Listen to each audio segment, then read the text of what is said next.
En un mundo lleno de información, hagamos la ciencia más comprensible. Hablemos de lo que hay en las redes sociales, explicación a los fenómenos naturales y hablaremos de lo último en tecnología. Donde todo lo que aparece en Internet parece verdadero, esclarecer la información es muy importante. Irradiando ciencia. La ciencia no es como la pintan. De Geosire, para vos, en Alto Radio.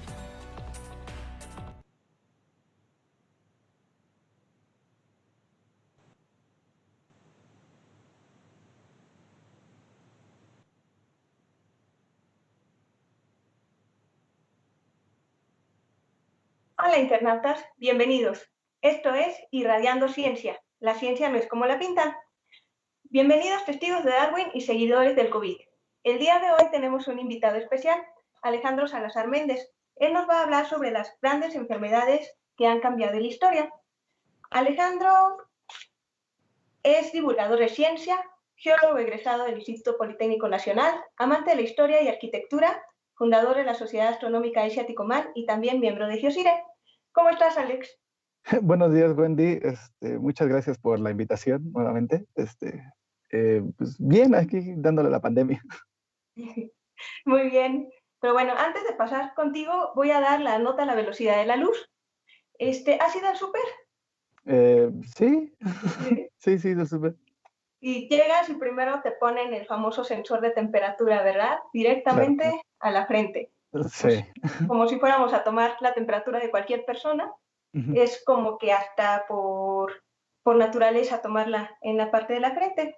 Últimamente en las redes sociales está muy fuerte la tendencia de que el sensor de temperatura mata neuronas, borra la memoria, te altera la capacidad cognitiva y hasta te baja el sistema inmune, ¿no?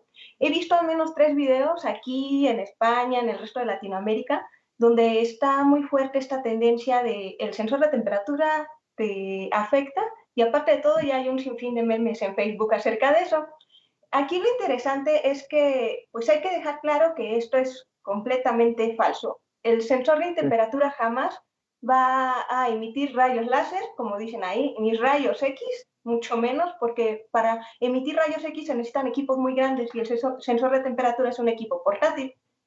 Y pues yo creo que esta confusión ha surgido debido a gente que pues piensa que el rayo que emite el sensor, que es un rayo de luz, nada más es para identificar en qué punto exacto estás tomando la temperatura, emite el cuerpo. O sea, a final de cuentas, lo que hace el sensor es leer lo que emite el cuerpo, no lanza ningún rayo. ¿Cómo lo hace? Con un sensor infrarrojo.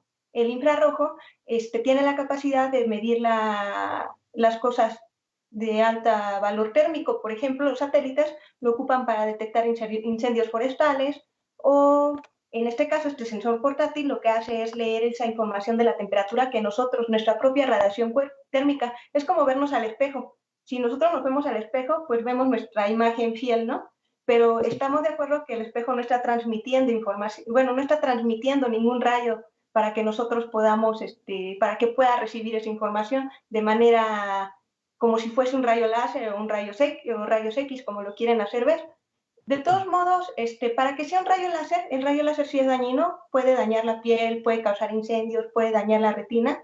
Para que sea un rayo láser, tendría que estar muy especificado en la ficha técnica del equipo de lectores de temperatura, que pues se está ocupando un rayo láser, pero no es el caso, afortunadamente. Solamente recibe la información y no te borra la memoria. Así que no hay pretexto para que si vamos al súper, entramos con la lista de la despensa y salgamos con un cartón de chelas. Eso es completamente incierto. Pero bueno, pasando, si quieren saber más información acerca de cómo funciona el infrarrojo, el rayo láser, los rayos X, los rayos cósmicos y toda la clase de rayos, pueden buscar en internet el espectro electromagnético. Pero bueno, ya pasando a tu parte, Alex, pues, Perfecto. ¿cuál es el tema de hoy? ¿Qué nos vas a presentar?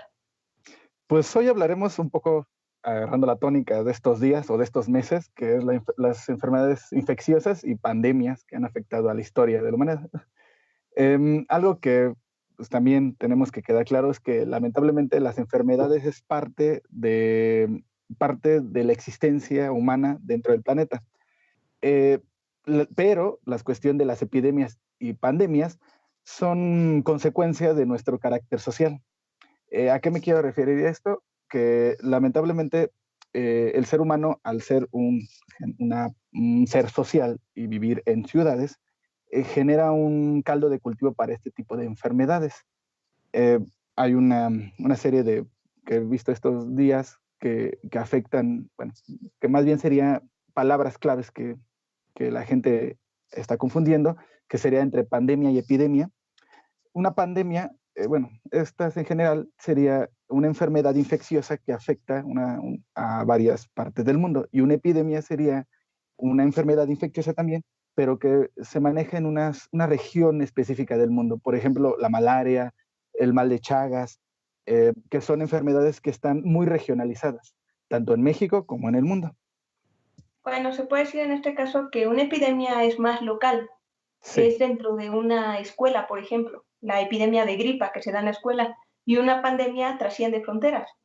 claro. O sea, lo que Ok. estamos viviendo actualmente es de que pues, ya van varios millones de personas que tienen la enfermedad, bueno, el COVID, pero la enfermedad nació en una región de China y al principio fue una epidemia.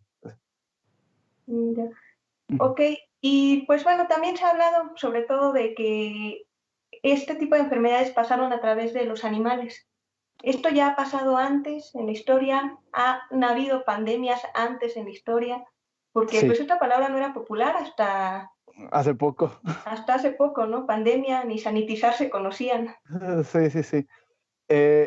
Bueno, dentro de la naturaleza hay muchas enfermedades. A lo largo de la historia han habido diferentes enfermedades. Este efecto de brincar una enfermedad de un animal al ser humano se llama zoonosis o enfermedades zoonósticas. Estas enfermedades tenemos varias, por ejemplo, el dengue, el mismo SIDA, el ébola, en este caso el COVID, que era principalmente, se piensa que originalmente fue de un pangolín, de eh, alguna serpiente, algunos piensan, o la típica del caldo de murciélago. Pero estas enfermedades sí han afectado relativamente a lo largo de la historia. El 60% de las enfermedades que actúan sobre el ser humano son enfermedades zoonóticas. Eh, por ejemplo, la más famosa, bueno, al principio de todo, o sea, lamentablemente hemos tenido enfermedades a lo largo de la historia, pero la parte prehistórica eh, no tenemos registros. O sea, sí ha habido enfermedades, pero fueron muy locales y a ciertos individuos. Cuando el ser humano empezó a vivir en ciudades, estas enfermedades empezaron a crecer. La primera que tenemos registro, escrito principalmente, fue la plaga de Atenas en el 429 antes de Cristo.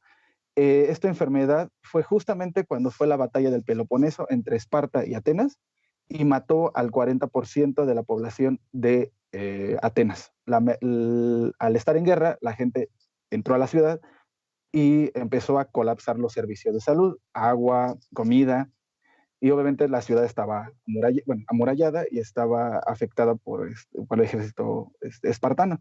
Se piensa actualmente que esta enfermedad era tifus, y el tifus se transmite por medio de la mordida de un piojo o de una pulga. Esta fue la primera de las grandes enfermedades históricas que tenemos, bueno, escritas, ¿no? En la parte occidental. Otra que pues, también es importante en el marco histórico fue la plaga justiniana en el 541 al 543 de nuestra era. Esta enfermedad afectó principalmente a la zona del Imperio Bizantino. En esa época fue el primer brote corroborado de la peste bubónica. En ese momento, los escritores que vivieron escritores que vivieron la pandemia dicen que hubo hasta 10,000 muertes por día en algunos momentos. La ciudad de Constantinopla tenía alrededor de 500,000 personas y murieron 200,000 personas en un año. Estas enfermedades colapsó el imperio, casi lo tumba. Ya no, en ese momento se le dice Justiniana porque pues, el emperador era Justiniano I. Él tenía la idea de reubicar la nueva capital, pasarla de Constantinopla a Roma, porque Roma había caído 200 años antes y quería recuperar el imperio. pero pues no se logró porque pues, lamentablemente la epidemia colapsó, colapsó bueno, la población de la ciudad y dejó pues moribunda a otra parte y aparte llegaron invasiones. Aquí cabe destacar que lamentablemente esta enfermedad, que la peste bubónica, es también una enfermedad endémica de África. Se piensa que el comercio que tuvo el Imperio Bizantino con los árabes en ese momento, buscando marfil, empezó a traer la enfermedad a Europa y progresivamente se quedó en Europa y migró a Japón y China y Medio Oriente. Esta enfermedad estuvo latente. Uno dicen que fue del 541 al 543, pero ¿qué crees? 700 años después, ya en 1346, 1355, la enfermedad regresó y regresó, como no tienes idea, matando pues, al 60% de la población de Europa. Esta plaga, que se llama la peste negra, que todos la conocemos y siempre nos la ponen en las películas de el ambiente lúgubre, triste de los castillos y muy, muy rocambolesco el asunto de todo puerco y todo eso, pues fue la misma enfermedad que atacó en la época justiniana, solamente que 700 años después. O sea, la enfermedad, se tiene registro que esta enfermedad estuvo latente, regresaba cada 200 años, cada 100 años, de algún lado tanto de África llegaba, tanto de Asia. Obviamente en este momento Asia y Europa estaban comunicadas. Esta idea de comunicación que tenemos actualmente, pues sí la ha estado siempre, o sea, ir al oriente por mercancías valiosas y traerlas a occidente. Actualmente, pues lo vimos ahorita con el COVID también, o sea, ¿de dónde salió la enfermedad? Pues el comercio la trajo también, la gran comunicación entre Asia y América y Europa, pues también trajo esta enfermedad, ¿no? En ese momento, ya regresando a la parte de la peste negra, en ese momento se piensa que mató a 60%, los más exagerados, de la población mundial, y los más reservados manejan que fue 30% de la población de Europa en 2 años. O sea, imagínate que la población de un país, por ejemplo México, que somos 130 millones actualmente, de un año para otro pasara de 130 a 40 millones de personas. ¿Qué pasaría? Uy, es bastante. ¿Qué pasaría? Pues, O sea, afectaría completamente pues, todas las condiciones sociales, afectó completamente el medio de pensar e imaginar las cosas. En ese momento pues, nadie sabía exactamente qué estaba pasando. Había comunidades que, por ejemplo, Marsella perdió casi el 90% de su población. La ciudad ciudades italianas como Mónaco, ciudades tal cuales como alemanas, también colapsaron su población en menos de 2 años. Este efecto fue también una unión de varios factores. El primero es que 50 años antes de la plaga hubo una serie de sequías y cambios climáticos que afectaron a Europa. Estos cambios climáticos hicieron que la población pues, hubiera estado desnutrida. Entonces, cuando llegó la plaga, era población desnutrida más pues, una enfermedad nueva que afectó pues, a ciudades que estaban completamente abarrotadas. La gente pues, con miedo salió de las ciudades y se fue a los poblados, esparciendo más rápido las enfermedades.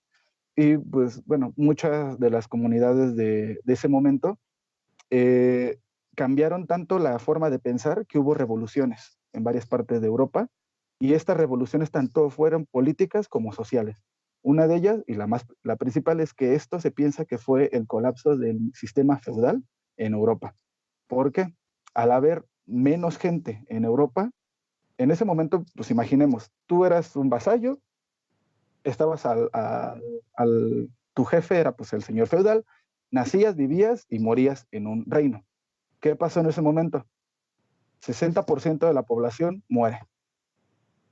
Todo tu reino fallece. O sea, entonces la gente tiene que subirle los sueldos. Entonces, el reino de al lado te ofrece mejor sueldo, entonces te mueves.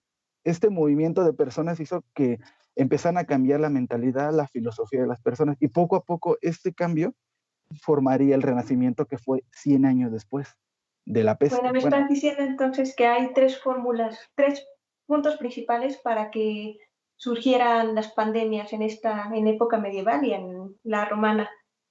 La sobrepoblación, Sí, la sobre todo. migración Ujú. y un cambio climático. Y eso Que, fue lo que en ese momento obligó a hacer cambios relevantes, como fue el renacentismo, ¿no? sí, en ese Ok. momento también hubo un comercio gigantesco con los mongoles en la época medieval que hizo que la peste viajara rápidamente de China. En menos de un año se piensa que ya estaba endémica. En algún lugar de China estaba en ratas. Y pues obviamente estas ratas convivían con la gente. En menos de un año y medio se pasó 7.000 kilómetros hasta llegar a Europa y contaminando pues, lo que conocemos, bueno, toda la zona europea fue afectada y también la parte de África. Esta enfermedad pues se mantuvo ahí un par de años que, por ejemplo, había épocas de año que pueblos literalmente desaparecieron. Ejemplo, Poblados desaparecidos. ejemplo la ciudad italiana de Venecia tardó 500 años en recuperar otra vez su población que estaba en 1300. Se recuperó su población hasta el siglo XIX, la población original antes de la pandemia. Y eso no es lo que no vemos. O sea, fue tanto el shock psicológico, ponte a pensar que el 60% de tu familia fallecía. ¿Qué hubiera pasado si tú sobrevivías en ese momento? O sea, era un cambio completamente que, bueno, lo estamos en cierta mente viendo ahorita con las condiciones del COVID, pero no se puede comparar completamente a esto. O sea, ciudades enteras vacías. No, pues sí, es bastante impactante lo que pasaba antes en comparación a lo que está pasando ahorita, ¿no? Porque creo que la mortandad viene siendo como el 0.5%, a Sí. diferencia de los que nos están dando. Pero muy bueno, Alex, está muy interesante. Vamos a pasar a la segunda parte después de este corte musical. Este corte musical corresponde a un grupo que se llama Semicán. Ellos son una banda de metal folclórico, utilizan instrumentos prehispánicos y está muy apropiada para introducirnos a la segunda parte de esta plática con Alejandro Méndez. Muchas gracias.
Bueno, viene la segunda parte de esta plática, grandes enfermedades que cambiaron la historia. Entonces, en el contexto de México, ¿qué es lo que podemos comentar, Alex? Bueno, pues en México afectaron varias enfermedades, principalmente cuando hubo esta conexión entre europeos con nativos americanos, ¿no? No sabemos exactamente si en el pasado de la historia mesoamericana hubo enfermedades o pandemias o epidemias directamente. Se tiene registros en algunas zonas mayas de que sí pudo haber ciertas enfermedades, pero verdaderamente lo que afectó al sistema de enfermedades en México principalmente fue esta conexión entre europeos con americanos, ¿no? La primera enfermedad que se tiene registro, aparte de la viruela, el tifus, la peste y el sarampión, se llama cocolistli. Literalmente se llama mal o enfermedad en náhuatl. Esta enfermedad mató al 90%, al 50% de la población de los nativos americanos en dos pandemias, entre 1545 y 1576. Esta enfermedad, durante historiadores, biólogos, médicos, durante siglos estuvo discutiendo qué era la enfermedad, porque justamente no afectaba a los españoles. La viruela, el tifus, la peste afectaba tanto a nativos como a españoles, pero esta parte no afectaba y hasta se le daba una connotación como de místico de esta enfermedad. Recientes investigaciones en la Mixteca, apenas hace 2 años, descubrieron una fosa común, que bueno, es la única fosa común de personas que murieron solamente de cocolistli. Llegaron a la conclusión de que era la salmonela y que lo que transmitió directamente a esta enfermedad a los nativos americanos fue el cambio de comida y alimentación. En ese momento no estaba el puerco, el pollo ni la res dentro de la alimentación mesoamericana. Cuando llegaron ellos dos y a convivir con los animales, fue lo que empezó a afectar directamente al organismo y lo que mató a la mitad de la población, o más de la mitad de la población de nativos americanos en 80 años, fue directamente esta enfermedad, que lamentablemente regresaba y regresaba cada cierto momento de tiempo, bueno, cierto periodo de tiempo. Fue tanto el colapso que se piensa, o sea, antes de que llegaran los españoles, después de los españoles, la época virreinal y el México moderno, fue alrededor de, tardó en recuperarse la población alrededor de 450 años. Hasta la época de 1950 se recuperó la población que estaba antes de la llegada de los españoles. Vaya, entonces volvemos a lo mismo. En este caso, estas especies eran exóticas para los nativos de América, ¿no? Sí. Igual lo mismo que el murciélago es exótico para nosotros, no deberíamos de Sí, consumir. sí, lamentablemente fue el tipo de alimentación, el cambio de alimentación y este contacto biológico que era, bueno, Europa y Asia tuvieron sus enfermedades y América tuvo sus enfermedades, pero este contacto lamentablemente no había otra forma ni ellos sabían que existían las enfermedades directamente. Pero se contagiaban directamente de la alimentación, o sea, si una persona se alimenta directamente del puerco con salmonela, se enferma de salmonela. En Ajá. este caso es diferente, este tipo de enfermedades son diferentes del COVID porque se transmiten de humano a humano en el caso del COVID. Y en el caso de las pestes que comentaste de cocolistlia ahora, son enfermedades que se transmiten directamente del consumo Sí, o de la sea, especie afectada. las enfermedades, los virus y bacterias, como tienen tanto periodo de reproducción, en un momento van a crear un enlace para conectarse con el organismo humano. La mayor parte del tiempo las enfermedades tratan de migrar al ser humano, pero no pueden. Pero en tantas multiplicaciones que tienen, en una de esas brincan. Y es lo que pasó originalmente. Algo pasó en China, por ejemplo, en el COVID, que brincó del animal al ser humano. Pero justamente el ser humano fue, justamente fue el que generó el siguiente paso, de que pasara de persona a persona, que es lo más peligroso. Eso sí es lo que debemos entender. O sea, tú puedes comer murciélago y no te pasa nada. Bueno, en ese momento. Pero esta enfermedad, a lo mejor tú tenías algo en tu cuerpo que hizo que empezara a mutar y empezara a brincar entre ser humano y ser humano. Bueno, llegan, continuando con México, por ejemplo, y estas epidemias clásicas del siglo XX, que yo pondría entre comillas, la peor pandemia que se considera actualmente en el mundo fue la fiebre española, o gripe de los 3 días, o gripe del mal, o sea, gripe del mal del viernes, o sea, tiene un montón de nombres, pero también se le conoce como la gripe oculta, o la pandemia oculta. ¿Por qué? Esta enfermedad pasó entre 1918 y 1919, entre el verano y el invierno. Se piensa que murió alrededor de 100 millones de personas, o sea, actuó en todo el mundo, pero ¿por qué se le considera que es oculta? Principalmente porque en ese momento estábamos al final de la Primera Guerra Mundial. En México también puede ser oculta porque estábamos en plena revolución.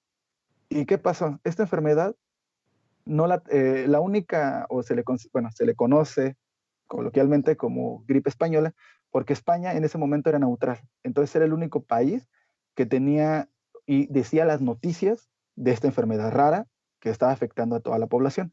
Nadie sabía, parecía que solamente estaba en España, los demás países callaban. Y fue un aspecto de desinformación que afectó a Europa. Lamentablemente hay, por ejemplo, en la India murieron 14 millones de personas solamente de esta enfermedad, y la India no estaba directamente ligada a la Primera Guerra Mundial. En México se tiene estimaciones que murió entre el 10 al 5% de la población de México. Y voy a decir, pero estábamos en plena revolución, sí, pero el problema es de que nadie sabe exactamente cuánta gente murió por lo mismo, es que estábamos en la plena revolución. En ese momento México tenía una población de 10 millones de personas en todo el territorio. Se murió entre 500,000 a 1 millón de personas.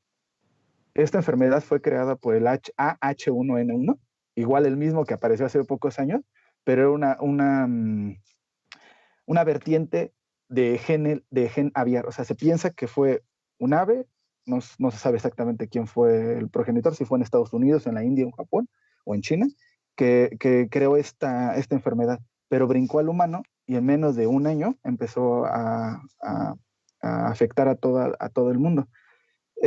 Lamentablemente cambió mucho la mentalidad de ese momento, o sea, se ocultó mucho esa información, nadie sabe exactamente, bueno, hasta ahora, 100 años después, cuánta gente murió, pero muchas de las secuelas es de que se crearon vacunas, se crearon métodos para adelantarse a la enfermedad. Lamentablemente, los H1N1 parece ser que cada 50 años mutan.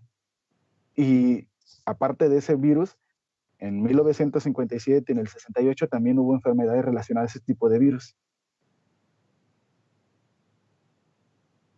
Entonces fue la misma que afectó a México en el 2008, pero otra cepa, por decirlo, ¿no? Sí, sí, justamente en el 2008, 2009, perdón, en marzo del 2009 se piensa que fue el brinco.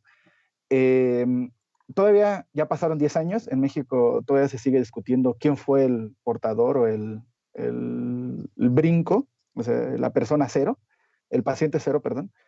Algunos dicen que fue Adela María en Oaxaca, que murió en marzo del 2009, o sea, nadie sabía, era neumonía, o sea, que infectó, ellos piensan que fue el primero, y otros dicen que fue un niño en Perote, en La Gloria, en un pueblito de Perote, de Veracruz, que se llama Edgar Hernández, que fue un niño de 8 años que sobrevivió a la enfermedad. Esta enfermedad, para ese momento, esa fue la primera pandemia oficial del siglo XXI. Se supone que en el 2002 la Organización Mundial de la Salud hizo un sistema para adelantarse a esto, que lo estamos viendo actualmente. O sea, hicieron la prueba directamente en el 2009 para ver todo lo que se podría hacer en caso de una enfermedad. Lamentablemente, en el mundo, el H1N1 en ese año mató a 18,000 personas, esa enfermedad. Fue controlada y fue contenida por las medidas que se hicieron en el 2002 por la Organización Mundial de la Salud. Si no se hubiera controlado el COVID ahorita, seguramente estaríamos hablando de millones de muertos.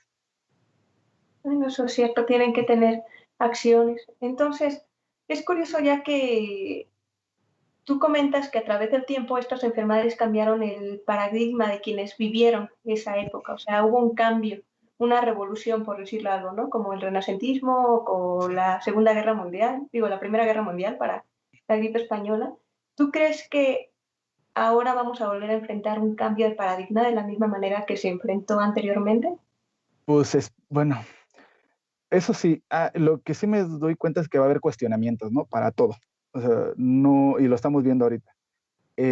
Tanto económico, social, político, religioso. O sea, no nos podemos comparar con el aspecto medieval, porque ahí sí fue un cambio completamente diferente.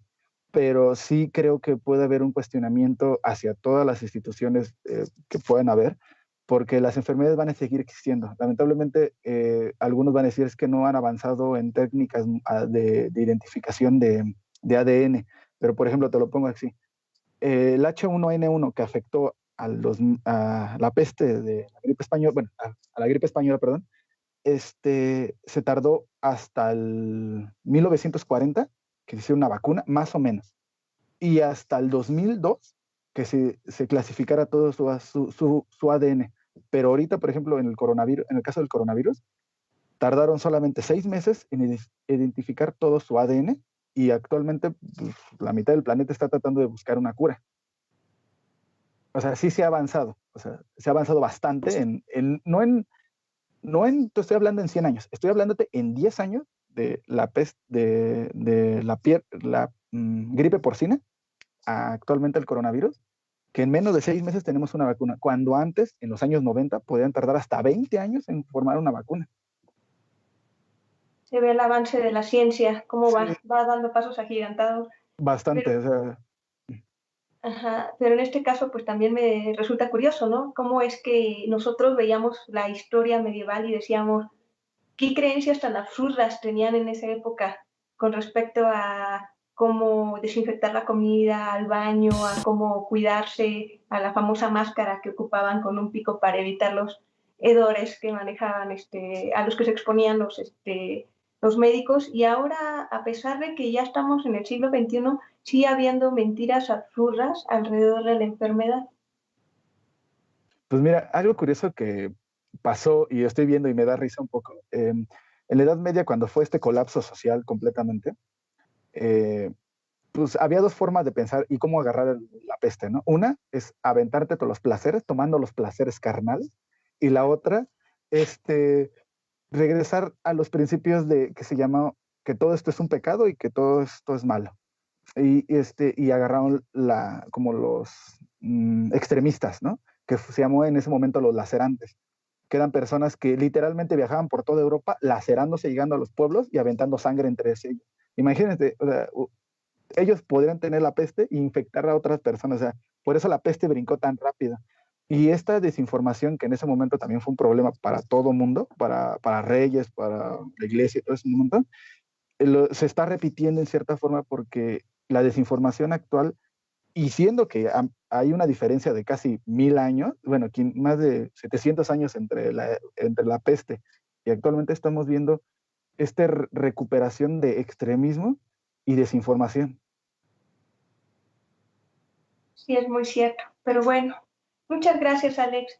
Mira, para más información pueden checar la Gaceta Médica, el News Medical Life Science, el Instituto de Investigaciones Históricas de la UNAM, la sección de Historia de National Geographic España.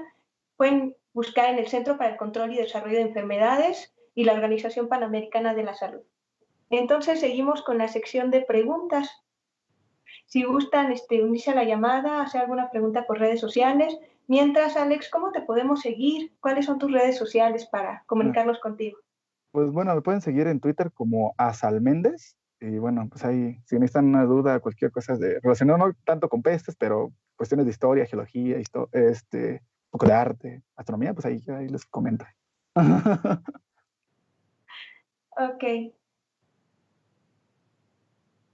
Entonces, vamos rápido a un pequeño corte antes de pasar a la sección de interactiva. Y muchas gracias, Alex. Muchas gracias a ti.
Hola, estamos de vuelta aquí en Irradiando Ciencia.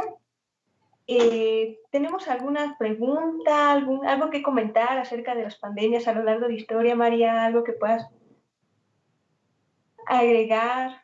Híjole, yo tengo muchísimas preguntas. Bueno, tenía hace un momento muchas preguntas, pero ya creo que con la intervención de Alejandro se me han disipado algunas. Me parece muy importante esto que comenta Alejandro, porque yo también tengo como ese lema y seguramente los que nos dedicamos a la parte de las ciencias sociales lo sabremos perfectamente. Aquella persona que no conoce su historia está condenada a repetirla, ¿no? Sí. Y tenemos que conocer nuestra historia porque podemos entender nuestro presente y nuestro futuro. Y me parece a veces importante que algunas personas minimicen un poco las acciones que se han implementado del gobierno cuando podemos hacer una comparación y decir, pues claro, hemos avanzado mucho en esto. Sobre todo yo hago un vínculo entre el primer programa que tuvimos sobre justamente la política pública en ciencia y tecnología, cuando te das cuenta que la ciencia ha avanzado a pasos agigantados, como por así decirlo, y esto que comentabas, ¿no? A veces hay ¿cómo decirlo? Hay una presión de alguna manera para que haya una prueba de detección, etcétera, o esta cuestión para poder de alguna manera resolver estas enfermedades que se están presentando, sobre todo en esta pandemia. Pero como decía un amigo que tuvimos un programa pasado, no son enchiladas, así es que pues uno tiene que hacerlo bien, ¿no? No porque ya estamos muy apresurados. Algo que me gustaría resaltar un poco sobre 3 indicadores que tú comentaste para poder entender un poco esta pandemia. Ahora ya me queda claro que es una pandemia y que es una epidemia, sobre 3 cosas importantes que tienen que ver con estas cuestiones de transmisión, ¿no? Y tienen que ver con 3 cosas importantes que tú mencionaste: la sobrepoblación, la migración y el cambio climático. Recordemos que el virus inició en una de las ciudades catalogadas como las más pobladas en el mundo, que es China, ¿no? Y que seguramente alguien que se infectó ahí en esta ciudad, en China y en otras ciudades que convergen, seguramente muchos de ellos viajaron, ¿no? No, recuérdame esta frase que no sé si sea pertinente decirla, y no en una cuestión de discriminación ni mucho menos, pero no sé si se acuerdan de esta frase que dicen que en cualquier lado tú ves como un chino, no sé cómo, no recuerdo cómo va esa frase. Entonces, seguramente, pues, o también las personas que viajaron, ¿no? Porque muchas personas también las que vinieron para acá, pues muchas personas decían pues que no había, los que transmitieron ese virus, pues no era gente que estaba en México, o sea, sí en México, pero pues que había viajado a otros lugares, y eso me parece importante, ¿no? La sobrepoblación, y tomando en cuenta en referencia lo que comentabas también, en donde antes era poca población, y que también era poca población, y que también había un índice muy alto de mortalidad, ¿no? Sí. Ahora también estamos hablando de una sobrepoblación. Bueno, no por eso la Ciudad de México es una de las ciudades a nivel país que tiene más contagios, ¿no? Y más muertes. ¿Por qué? Porque es una de las ciudades a nivel país que pues es la que tiene mayores habitantes, ¿no? Entonces, y también hacer esta relación entre el cambio climático, la parte del medio ambiente. Entonces, ahí sería como una pregunta. La otra también tiene que ver, lo ha comentado mucho en sus conferencias, Gatell, que tiene que también que ver estas transmisiones con la alimentación que tú tienes, ¿no? Y ponemos sobre la mesa pues los problemas que enfrentamos en México, que una tiene que ver pues con la obesidad y la diabetes, ¿no? Sí, de hecho hay un efecto, bueno, apenas vi una conferencia con mis compañeros biólogos que le denominan defaunación. O sea, ellos lo que dicen es que cuando en las provincias decidieron invadir las selvas para ampliar los terrenos para los plantíos pues, de hortalizas, de frutas, están haciendo a un lado a los animales. Entonces, no solamente los hacen a un lado, sino que ellos se dedican a exterminar, ¿no? A exterminar la plaga. El problema es que la plaga acaba con la otra plaga. Ya. Entonces, digamos que al momento de que tú exterminas a un animalito en una zona selvática, estás desequilibrando el sistema de, ahora sí que la comida, ¿no? Si ya no hay comida, ¿qué voy a hacer? Entonces me voy a ir a zonas donde antes no vivía en búsqueda de la comida. ¿Qué pasó? Que pues probablemente este sea uno de los principales motivos que generen enfermedades de transmisión animal a humano, que los animales migran en la búsqueda de su alimento o migran en la búsqueda de más terreno selvático que a su vez está siendo invadido por la agricultura. Entonces, son animales que el humano antes no tenía un contacto tan cercano y otra, pues no tienen que comer, entonces buscan adaptarse a las nuevas condiciones y entonces son nuevas pulgas, nuevos bichos, nuevos virus, nuevo de todo. Entonces, esta es una teoría, cómo es que el murciélago, el pangolín o la serpiente con una enfermedad que únicamente ellos tenían, haya pasado al ser humano.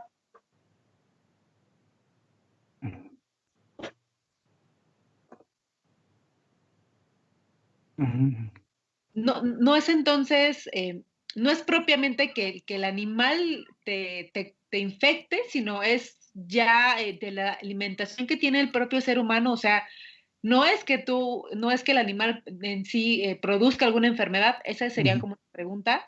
No es que el animal produzca ciertas enfermedades, sino que el ser humano, al no tener una buena alimentación, o a tener este contacto más cercano con los animales, ¿es que hay una combinación entre esas dos cosas? Porque no me queda como muy claro. Sí, a ver. Bueno, hay una cuestión muy curiosa. Esto es un poquito aparte de esto, pero, por ejemplo, se ha registrado enfermedades relacionadas con la piel y con una bacteria que come carne, así literalmente, en ciertos lugares de Baja California y bueno, todo lo que es el Mar de Cortés. Esta parte, ¿qué es lo que está? Bueno, nadie sabía de dónde salía esa enfermedad, o sea, porque era muy endémica, o sea, de repente aparecía y ciertos turistas, y se dieron cuenta que era que cuando agarraban las focas, la gente se infectaba. Las focas tienen enfermedades, pero el ser humano trata de agarrarlo porque dice, ay, qué bonita foca, voy a agarrarla, pero no sabemos de que tiene un cebo, te pueden morder, tienen colmillos, o sea, por eso siempre recomienda de no agarrar ni a las ballenas, ni a ni a las Delfines. focas, ni a los delfines, porque ellos tienen su propio organismo. El problema es que somos mamíferos y entre nosotros podemos compartir virus. Una cosa es que nos acerquemos a ellos y nos pasen los virus a nosotros, y a nosotros ya no sabemos cómo reaccionan, y nosotros metiéndonos a su sistema, a sus medios, bueno, a sus ambientes, que eso es lo antinatural. Ok. Y no recuerdo ahorita, por ejemplo, tú decías algo me dio muchísima risa porque tienes los datos y los nombres muy certeros de la primer persona que contagió de influenza hace 10 años. No recuerdo en el caso de aquí de México. ¿Tendrás ese dato?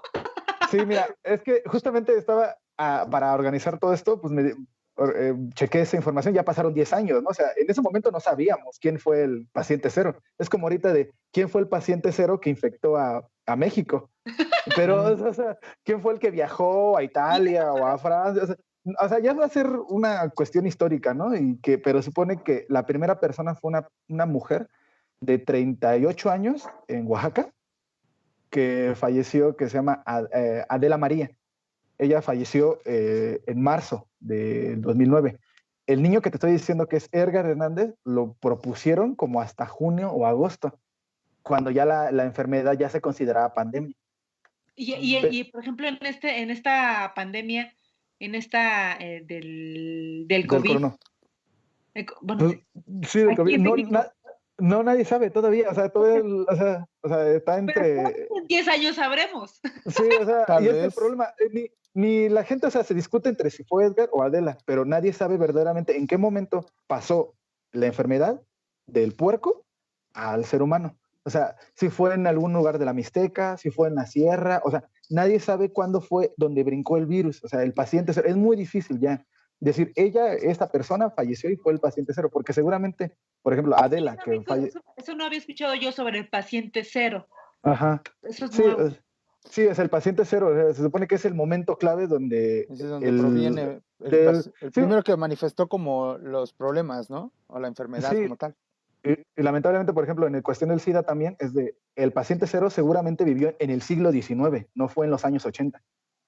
Oye, y también otra pregunta, pareciera, tú comentabas sobre unas cifras que estaban, que se habían muerto en ese entonces 18,000 personas, algo así Sí, comentaste, ¿no? sí, Ahora pues ya seguramente hemos superado de gran manera esas cifras, ¿no? sí, bastante. Pero hay una cuestión, hay como una, vaya, mi pregunta sería como, en este momento seguramente esa cifra ya aumentó, como les comentaba, pero en niveles de porcentaje, por así decirlo, eh, hay igual una crítica de que ya somos tantos muertos, incluso había una mofa, por así decirlo, con una diputada en donde decía, ¿cómo es posible que siendo México tengamos más muertos que en Italia, me parece? Creo Sí, que fue en Italia. Y dices, pues sí, pues porque obviamente pues la extensión geográfica de México pues es casi el cuádruple de Italia, ¿no? O sea, sí. obvio vas a tener más muertos, ¿no?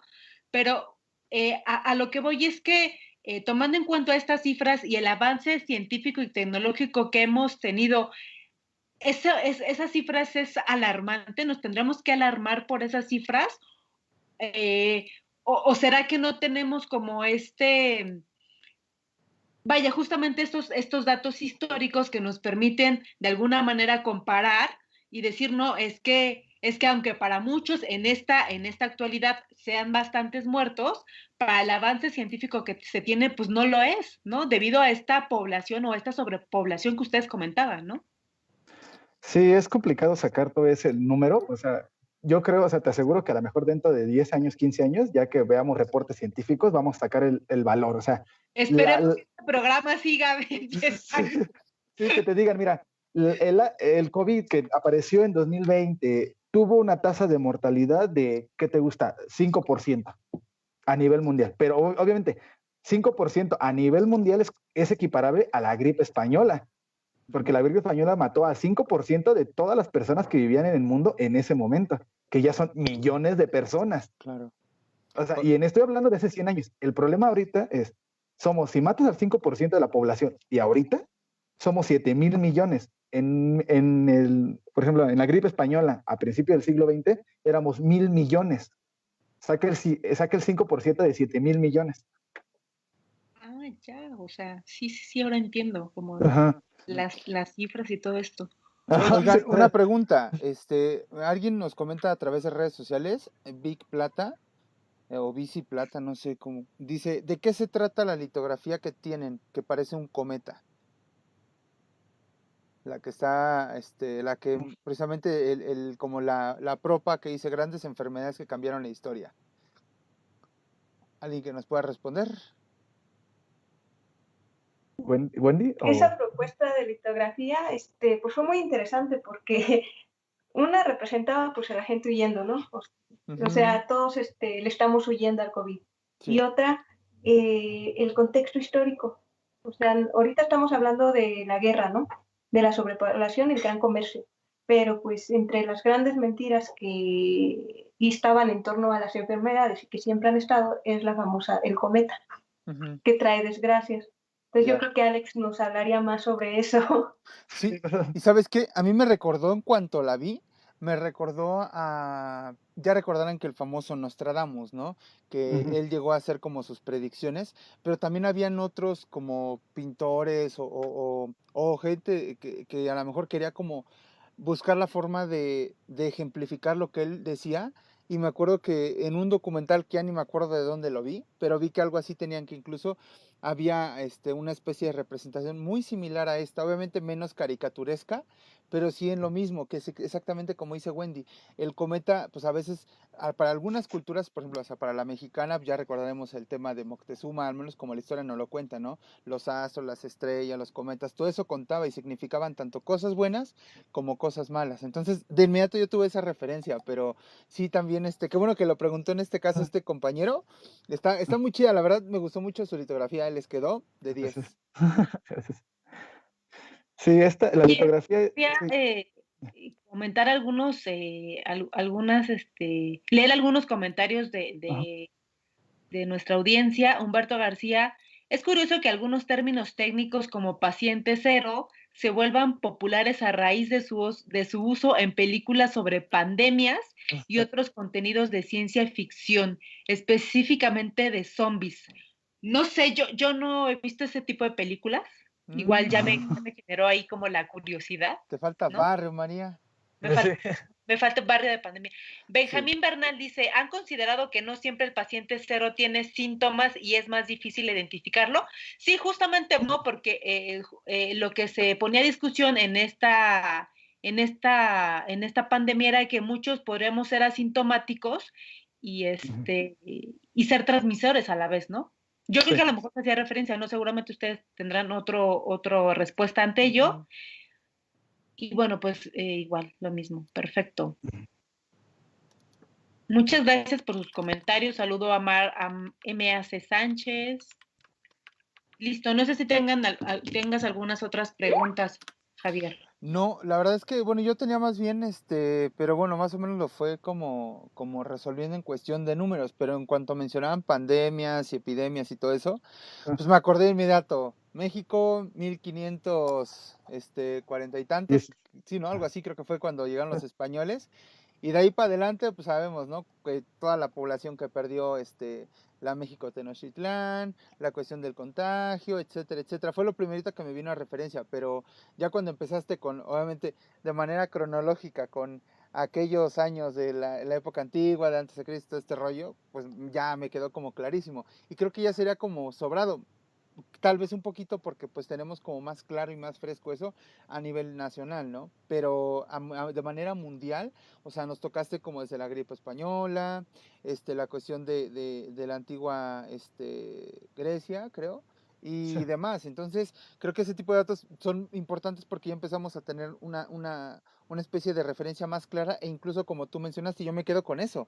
O sea, cada 50 años el H1N1, bueno, el SARS-CoV, que imagino que es ese el virus, ese va a mutar cada 50 años, o sea que en unos 50 años más cuando estemos viejitos, pues esperemos estar bien viejitos, pues no nos vaya a agarrar como otra vez en curva, ¿no? Pero afortunadamente aquí entra la parte que tú mencionabas, que en 6 meses se han tenido avances que antes se lograban en décadas. Entonces, la ciencia afortunadamente se está adaptando. Ahorita es una competencia entre que los rusos tienen su medicina, los japoneses tienen su medicina, los chinos quieren sacar la suya, los gringos la otra. Entonces, se está volviendo como afortunadamente una competencia en la que la idea es salvar a la humanidad, ¿no? Así por llamarlo de alguna manera, y me quedo como con eso, ¿no? Que afortunadamente, pues esto ya no es como de... Encontrar la cura en esto. Sí, exactamente, pero sobre todo creo que lo más importante es que la gente entienda que debe de quedarse en su casa. Ahí hay un hashtag arriba que dice quédate en casa. Entonces hagamos caso, amiguitos, por favor. Siempre decimos, si puedes, quédate en casa. Totalmente. De ahí parte todo. Pues yo creo que Pero no, bueno, ya les de mi parte agradezco nada. mucho. Perdón. No, claro. Les agradezco mucho a Voz en Alto Radio por permitirnos la transmisión, a mis compañeros de Geocire que nos están apoyando también, a Alex por aceptar la invitación. Nos pueden seguir en redes sociales en Facebook, Twitter, LinkedIn, YouTube e Instagram como Geocire, y a mí como Vicky Buenplata. Les agradezco mucho la transmisión y que nos escuchen. Pues ahí está, la invitación para que sigan a través de redes sociales a nuestros amigos de Geocire. Pues bueno, ya con esto cerramos, María. La verdad es que fue un gustote haber tenido nuevamente a Ale aquí en la transmisión, aunque sea a distancia, hermano. Un saludote, sí. Nos veremos pronto, espero. A Wendy, que este es su primer programa, así que felicidades, salió muy bien. Y ya la veremos en muchas más secciones todavía. Entonces, pues no se pierdan lo que viene. Dentro de 15 días, recuerden, ya estamos en la tercera temporada. Vamos a retomar nuestro ritmo. Y ni el SARS-CoV nos va a frenar. Ahora sí que ni Dios Padre puede tampoco, ¿no? Muchas gracias, Javier, Alejandro, Vicky, Wendy. Gracias por compartir este espacio. Saludamos con mucho gusto y nos despedimos también a todos aquellos que tuvieron la oportunidad de vernos desde estas plataformas virtuales. Esto fue la sección de ciencia, irradiando ciencia aquí en Voz en Alto Radio. Gracias, cuídense mucho. Hasta luego. Bye, gracias.